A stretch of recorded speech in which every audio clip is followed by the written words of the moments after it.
I think that is it. I gotta say, I'm not feeling it. I wish I were. The weather? No, the podcast. Like I want to feel it. I look cute. You do. Y'all look cute. We need to do it. No. Let's try. Okay. We're gonna do it. Okay, Zebra Mom. I'm wearing a side pony today.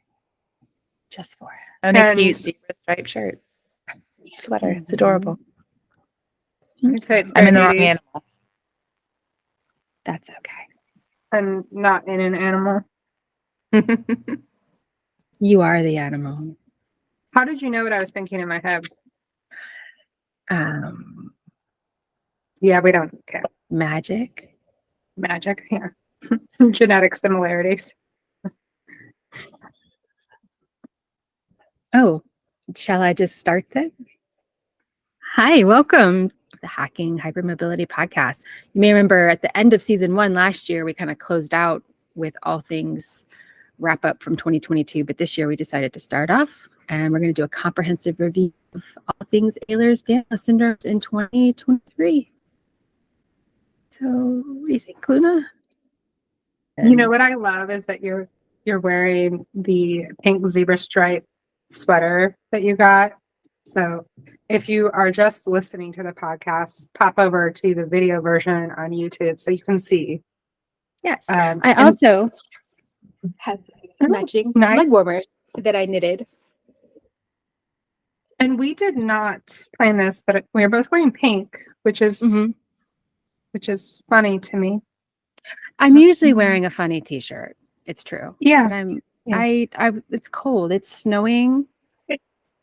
It is the great snowstorm of January 2024. So yeah.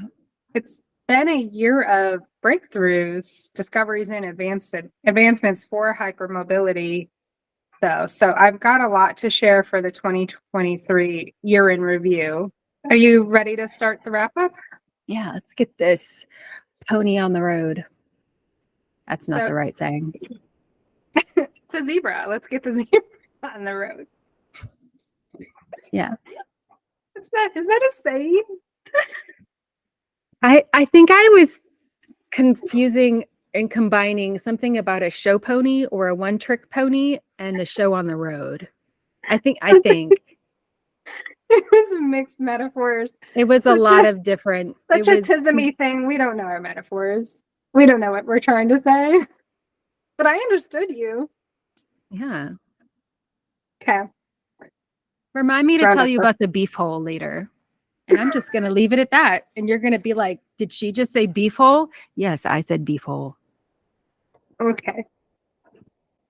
Well, so the medical publication and news from 2023 is very encouraging to hypermobile humans. Much of the research was, for me, validating our emotional experience and comorbidities as zebras. I think that's a really important shift in medical research that we're expanding what we are examining for the community. So a defining moment from last year for me was from Dr. Colin Halverson of the Center for Bioethics out of Indiana University School of Medicine. And IU does have an EDS clinic, by the way, who published a qualitative study on the EDS syndromes and coined an apt phrase in this publication called clinician-associated traumatization. So we've named it now. Yeah. In 2023, the medical professionals that think like that and did put effort towards case studies and medical research propelled not only our understanding of the biological causes of the Ehlers-Danlos syndromes, but also how this affects our life and possibilities for improving our quality of life. So that's a good shift. I think that's a very positive note looking back at the research and trends from the medical community. Awareness campaigns and visibility were helped by monetary donations to research organizations such as the EDS Society. And our hope is that by sharing the experience of hypermobile humans with you here on the show, our listeners will help engage by sharing our work and getting as excited as we do to continue the momentum of the zebra herd, because it takes all of us getting our zebras on the road. The ponies.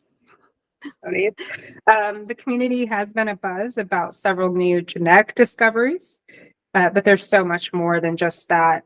Several new case studies and publications on comorbid conditions with EDS were published this year in the medical literature. But there's also been a productive shift towards looking towards therapeutic options for managing EDS. Our first stop is the realm of cutting-edge research. A standout study explored novel genetic markers associated with the specific subtypes of EDS. Researchers uncovered a wealth of information offering a more refined understanding of the complex genetic landscape of EDS. Absolutely, Shelli. We have always said in our conversations that it's a spectrum of hypermobility, the same as we think of neurodivergency as a spectrum. Knowing the genetic nuances, though, is like having a treasure map to the underlying causes.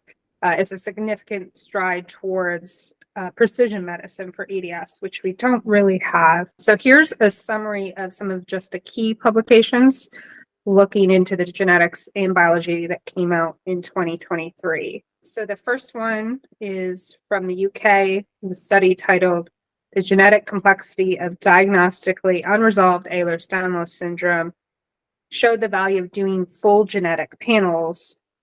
They call it whole exome sequencing to diagnose complex cases of EDS, and they identified more of a genetic basis for the Ehlers-Danlos syndromes. So the researchers at the University of Edinburgh shared the results of full genetic testing in 147 EDS patients in the UK. That's a very large cohort for an EDS study, by the way. I was wondering, because the previous study we mentioned, they said they talked to like 26 people. It seemed abnormally low, and I was like, really? Most of the EDS studies are pretty small. Now, not to sidetrack, but the Hedge study has a much larger patient base and is taking much longer to publish. So we're looking for more information. This is kind of like a little preview. This is a smaller data set, but one of the bigger data sets we've had of full genomes. So this so-called whole exome sequencing is looking at our full strand of DNA. And they shared some new genes not currently associated with EDS or the heritable thoracic aortic disease. Interestingly, that they are studying both, because I do not think they can be separated as a patient of both. The newly identified genes that are associated with EDS-like syndromes, but awaiting confirmation, are linked in the show notes. There's a list of some genes you can compare if you have your own genetic research or want to share with your doctor. A second study is much more controversial, came out of Tulane University. Yes, I was wondering if we were going to talk about this one. I'm going to bring it up. So the paper proposed a, quote, folate-dependent hypermobility syndrome, end quote. There's not a lot of concrete evidence that was provided on the use of vitamin B9 supplementation, but there have been a lot of anecdotal reports, even outside of this study, that folate supplementation and knowledge of the MTHFR impacts on hypermobile humans is important. However, that doesn't necessarily mean causation. And the Louisiana Clinic's public endorsement of a particular brand of supplements makes it even more questionable. So, but there's anecdotal evidence from patients, and it's encouraging, and it can help some of us. And we both have the MTHFR mutations, and so like once I knew that, and I had subclinical low, like folate and B12, and had to do shots and supplementation in like 10 years ago. So yeah. So it's important to know in the context of your care, but the concern is we're going to get sucked into thinking that's the cause of hypermobility syndromes. That's the criticism. The third study that I think is important, and also that Tulane paper is not a comprehensive study. It's just kind of an article, a publication, without a ton of research data. Like there's not data sets to support all Yeah. this. Like you might have It's not heard about it, which is conclusive. why we're talking about it. It's more of an opinion piece, Mm-hmm. in my It opinion. wasn't peer reviewed, right? It was not, no, and it was never Yeah. peer reviewed, Yeah. but people ran with it. So this third study, they found a mutation on the MIA3 gene from a woman in Poland as part of a larger study, and they deemed it as a likely cause of her diagnosis of hypermobile Ehlers-Danlos syndrome PEDS, which is, we know, is the more common form of EDS. And through global research, we gained a better understanding of vascular EDS or VEDS, first with a study from Japan on collagen fibrils. Also of note was a discovery from South Korea on 2 new VEDS genetic variants, and Oh. a study from here in the States at the University of North Carolina that explored the role of VEDS mutations in blood vessel mechanics and on the differences in extracellular matrix fibroblasts. So there's some interesting genetic understandings that are expanding, particularly in the past year. Yeah. So it sounds like the UK study was the one that might be the biggest one of the year with like the new genetic findings. But you said there were other advancements outside of research and to the genetic causes. So what were those? Like what, like treatments or? Yeah, I think that Edinburgh study is really important and very interesting. Definitely go look in the show notes to see if it matches any of your DNA or share that with your doctor if you've been tested. I think it gives us... Might be a fun little side project for us to do. Yeah, I think also that study points out the value of full panel genetic testing when you're talking about a group of syndromes that's not very well understood yet. I think it's important that we, as a community, get more and more data to understand this better. So I love that study. But the medical community has been looking into ways to help treat patients like us also. So let's talk about the strides made in clinical protocols. This year, the effort to move towards better diagnostic tools that provide more accurate and timely assessments for Ehlers-Danlos syndromes has made some headway. So if we can improve awareness and the diagnostic process, medicine may also pave the way for more personalized treatment plans. Yeah, well, precision and early diagnosis is key to navigating this whole hypermobility puzzle. So these advancements are likely upgrading our navigation system for a smoother journey into these complexities as we take this pony down the road, right? So the diagnostic and genetic parts of research often forget what patients need, though, which is help with managing the disorder. So what have we come the up very with? first medical protocol for EDS, meaning this is how doctors have a set way of handling a particular medical issue, came from Heads Together, which is in the UK. And the first medical protocol was actually maternity tools for Heads patients. And that was born of research only in 2019. So it's very recent that we even started having clinical protocols for Heads or EDS. We still have such a long way to go, but I want to remind you of that resource. If you do own a uterus, I'll link it in the show notes. Heads Together is currently working on several other projects to expand these tools for clinicians. They're working on projects on POTS as well as shoulder issues. Advancement in clinical protocols in the past year included more research on our daily life. It's definitely been a global effort. It's not just happening here in the States or UK. Say a small French study is very interesting. They did a 9-week rehabilitation program for patients with hypermobile Ehlers-Danlos syndromes, and it really supports its effectiveness. And so that would be very useful for you to take in with your physical medicine doctors, PT, OT, and it supports intensive inpatient rehab for us, which is interesting. Inpatient. Yeah, like they are like, you know how you go in and you do rehab after a major surgery or something. But like kind of like that. But like, okay. It's intensive, yeah. So I don't know that we would really want to be inpatient necessarily, but that's basically what they did. It was highly focused, gradual rehabilitation over 9 weeks, which is a long time. Another study shows promise with the practice of mindfulness on improving our quality of life. Even compression garments were studied, which might support coverage and payment from insurance, for example. And a study showed using compression in conjunction with physical therapy improved our balance and proprioception better than therapy alone.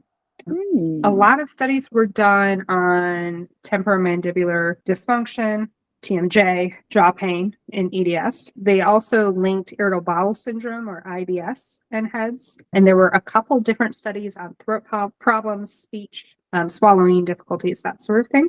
And then even breathing issues were examined, and it was implicated that our breathing issues affect our mental health, which I've been saying for quite a while. So there've been quite a few interesting things studied, and there's been a trend in several things being studied more in depth, such as the TMJ and mind-body That whole list connection was techniques. like all of my issues.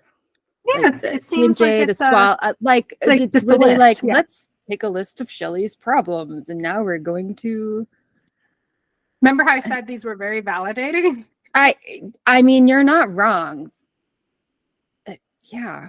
So wow, I wasn't like speechless, which is unusual for someone Well, such as myself. Speaking of advancements, game-changing focus on studies that were looking into unraveling the intricate relationship between EDS and related conditions called comorbidities, as well as our experience with medicine. So findings shed light on often overlooked aspects of EDS, influencing both diagnosis and symptom management. So that's really nice that we're kind of pulling back our perspective to see this as a complex systemic problem.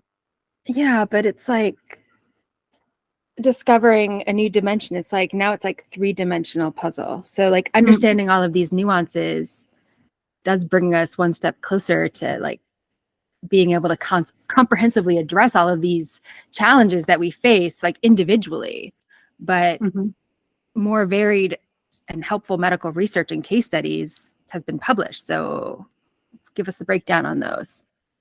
Yeah, there have been a lot of studies on spinal fusion surgery, which has particular meaning to my family. Yeah, my family too. So 3 publications had conflicting outcomes, though. 2 showed spinal fusion has complications, but another study on the SI joint fusion had great outcomes. In general, I would say if you are working with an orthopedist, a spine specialist to examine if you're a candidate for spinal fusion, definitely just bring up these studies with your physician. But it seems like it's still a worthwhile and helpful option at a certain point for zebras. Yeah. Sensory nerve blocks were studied, but just in mouse models, and that could be promising for neuropathic pain. Nice. A retrospective study of HEADS patients showed successful outcomes after breast surgery. And many of us complain about pain and that sort of thing with our breasts as we age, not just necessarily a cosmetic procedure. And then several study of vascular EDS in particular was looking at high-risk conditions associated with the vascular type. So they expanded their knowledge on VEDS complications. Also, pregnancy and birth outcomes were studied in a very large data set, nationally represented analysis of the US. They looked at over 5 million births. Wow. Including over 1,000 births to EDS families. So that is another very interesting data analysis study. COVID-19 and Ehlers-Danlos Syndromes were studied further, which, as you know, I have been obsessed with that overlap from the very beginning of the pandemic. Yeah. Dermatology and ophthalmology presentations were studied, gastrointestinal symptoms and nutrition was studied, which is so interesting to me that we're now finally looking at, okay, well, what can we do with nutrition, supplement options, that sort of thing? It's nice for them to be looking at, yes, EDS doesn't have a cure, but that doesn't mean we're not impacted by all of these things that still need treatment. Like, exactly. So what can we do? Right. So it's nice that they're, again, validation, like you said. And so much of the research looked into how various medical conditions that interplay with hypermobility and EDS, including there was a study on dysautonomia, hypermobility spectrum disorders, and mast cell activation syndrome as migraine comorbidities. I love when the pieces start to come together. There was a study on fibromyalgia, a study on small fiber neuropathy, study on functional neurological disorders, and a pain study that all took into account hypermobility. And those are very, helpful towards those of us that need therapeutic guidance and options. Yeah. There were also several new case studies in publications on comorbidities, that were published in the medical literature, but there's been this productive shift towards looking at those therapeutic options to manage EDS and creative approaches towards caring for hypermobile humans. Understanding our condition is one thing, of course. We want to know what causes it, but managing our lives is another one. That's why we're here. That's why we called it Hacking Hypermobility. Yeah. Switching gears, let's talk about the rise of patient-centric approaches, this shift. So this year, there's a notable increase to me in initiatives empowering individuals with EDS to proactively participate in their care plans and for medicine to take a more multidisciplinary approach. So from virtual support communities to accessible educational resources, the focus on patient empowerment is shaping a more connected EDS community. Yes, empowerment really is the key to navigating this journey with EDS. The sense of community and shared knowledge is like having a reliable co-pilot on this complex voyage. So a remarkable approach has been to recognize the intersectionality of medical trauma and overlaps with the neurobiological differences. Awareness has slowly been increasing with the overlap of the other neurodevelopmental differences, such as ADHD and autism spectrum disorder, both of which go on in my brain. We discussed this last year after the publication of Luna's favorite, the connectivome theory. But truly, this initiative came from within the community. Another overlap noted first within our patient communities is now being recognized by the medical community, and that came from Kansas City. This study looked into a higher numbers of transgender and gender non-conforming pediatric patients in the pediatric EDS population and concluded that increased awareness of TGD and gender non-conforming comorbid presentations in patients with EDS is needed. The researchers suggested this high rate may prompt specialists at other clinics to proactively ask about gender identity, noting that appropriate gender-affirming medical care can substantially improve mental health and reduce the risk of suicidality. As care for those with EDS is often complex and multidisciplinary, providers should take consideration to ask relevant screening questions to identify gender identity and to ensure gender-affirming healthcare environments that contribute to the improved care and outcomes they saw.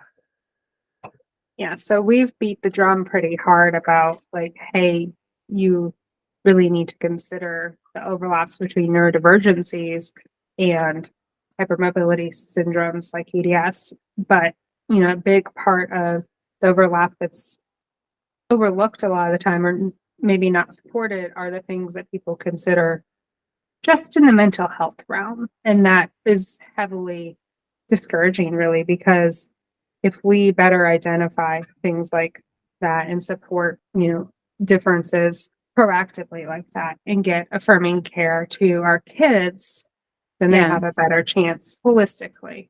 So another trend in the studies was, of course, the conclusion how much more research is needed. Like that particular study and others really is coming from knowledge within the community. But a key example or a key aspect of our well-being dealing with complex systemic disorders such as EDS is that we're frequently late diagnosed and under-supported in mental health. So there was actually a scoping review looking into psychological interventions among patients diagnosed with EDS and joint hypermobility syndromes. And their conclusion is this: there is a critical need for high quality research surrounding psychological interventions for individuals with EDS/HSD. Psychological interventions for these individuals are understudied and existing studies lack validity. Researchers should investigate psychological interventions for individuals with all types of EDS and HSD with high quality studies to validate the findings from existing studies. Now, that may seem a little demoralizing to see how much remains unknown or undefined and how much of an impact mental health has on our community. But some definitive things came out of 2023, however. I say it feels like it's shifting Yeah. slowly. Yeah, I would say this was the year that, kind of shifted some things in a really good direction, particularly in pediatrics.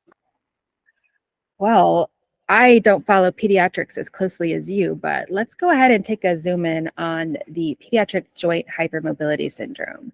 So, a groundbreaking change was the creation of a diagnostic framework to begin identifying hypermobile children.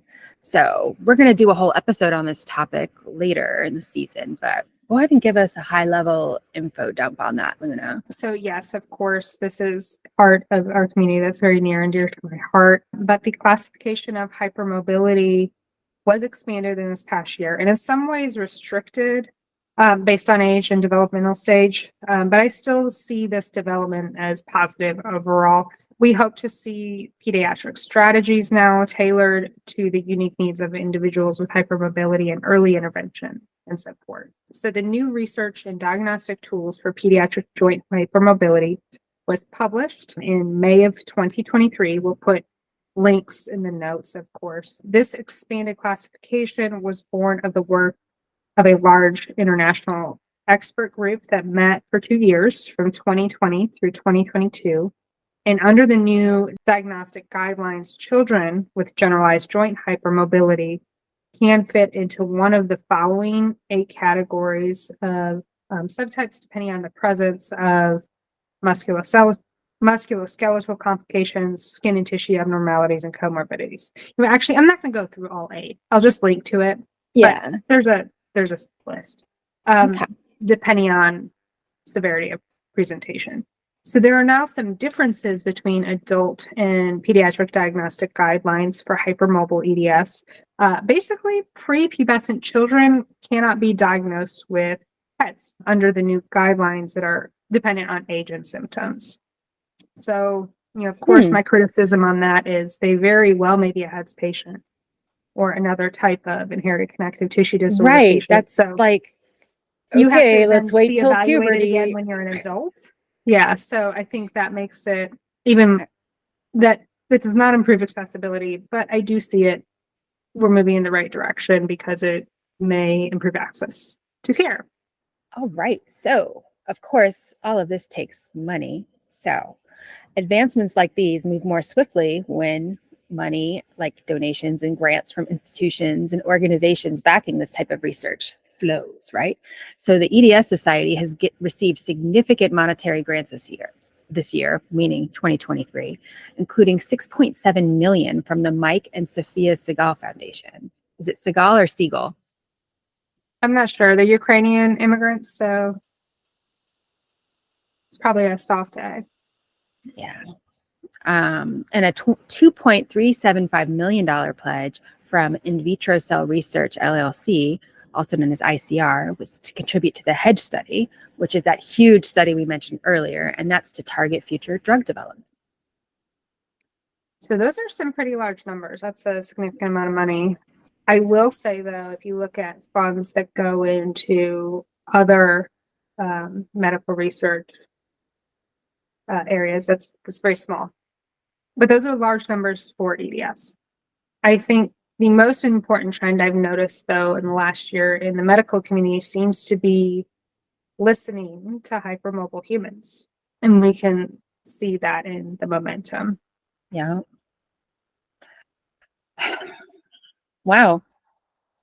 So we went a little lighter on our year-end wrap-up, and I'm grateful for that. Yeah. What a year it has been in the world of the Ehlers-Danlos Syndromes. Right. From genetic revelations to patient empower initiatives, 2023 has kind of been a big deal for us hypermobile humans. So stay tuned because we're going to do a follow-up episode, part 2 to this review, and we'll delve into a recap of neurodivergence news. Yeah, so see, we tricked you. We made it sound like it was going to be shorter, but it's really just going to be 2 episodes. So thank you so much for listening to Hacking Hypermobility podcast today.